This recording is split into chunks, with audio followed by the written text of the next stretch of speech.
por los ranchos me encontré una rancherita.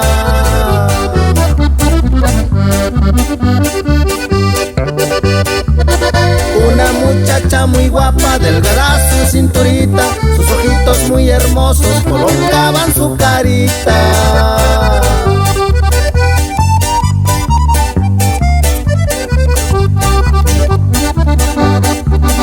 A su casa yo llegué pidiendo unas tortillitas.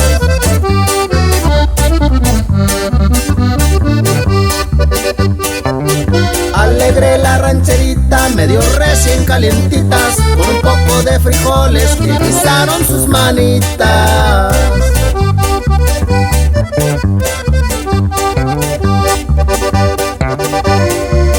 ¿A dónde vas, rancherito? ¿No será que andas perdido?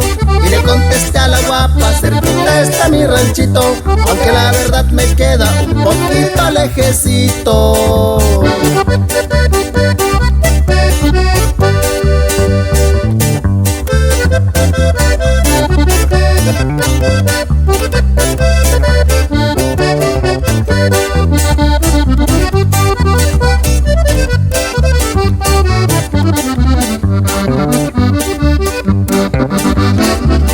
No supe si me llenaron las tortillas calientitas,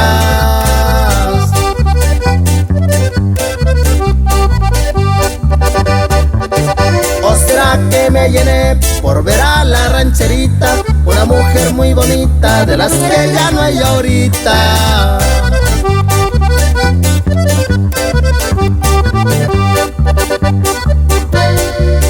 Ya me voy, ya me despido, pero muy pronto regreso. Vendré a ver a mi ranchera, aunque me quede muy lejos, porque siento que me muero por probar sus dulces besos.